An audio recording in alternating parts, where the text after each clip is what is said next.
For over a century, economists have argued over which economic principles are best suited for the United States. Economists John Maynard Keynes and Friedrich Hayek formed these principles. Over the years, people have taken sides over which economic philosophy they agree with, and have been labeled as either Keynesian or Austrian, named after the economic theories of Keynesianism and Austrianism. Each economic theory deals with these questions. How much should the U.S. be spending? What should the U.S. do in an economic recession? And how to boost the economy. Keynesian economics is directly tied with spending. Keynesians believe that in order to get out of an economic recession, the government needs to spend more in order to boost the economy. They need to protect and establish businesses and jobs, which is thought to be an elaborate and costly, but beneficial in avoiding recessions. They find it necessary to increase aggregate demand in these circumstances, increasing the rate of circular flow. Some ways they deal with this are by providing stimulus packages, increasing jobs, and bailouts. Excessive saving then is thought to be a bad thing that could lead towards recession or even depression. Saving would mean that people aren't spending, which would lead to a declining economy.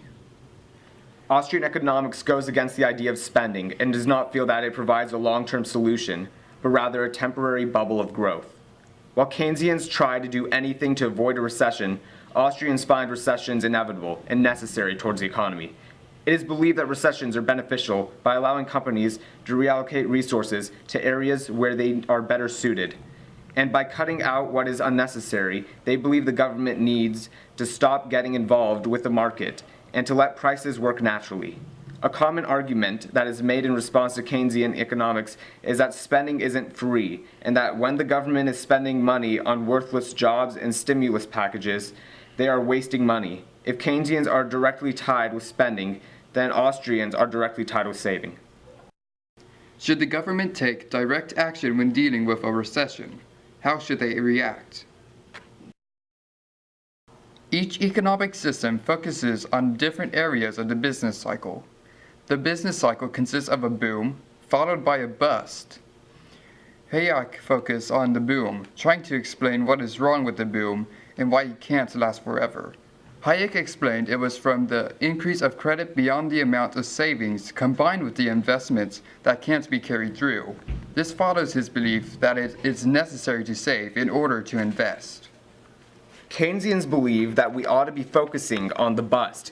Keynesians want to prevent the bust from happening, so the bust can stay healthy. Keynes believes that the bust is what needs to be avoided and is the cause for destruction, while Hayek believes that the boom is responsible for its future destruction.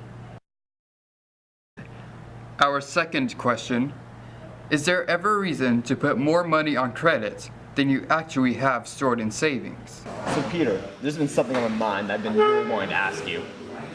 What do you want to ask me? I'll tell you. I've been curious. Is there ever a reason to put more money on credit than you actually have stored in savings? Why or why not? Yes, but only if you are not a bank. Because a bank should not loan out more money than it has, because then people that get loaned money will spend more money than they have. And if a person spends something on credit, they'll pay it back, and if they don't, the credit card company won't get their money back anyway. Thank you, Peter.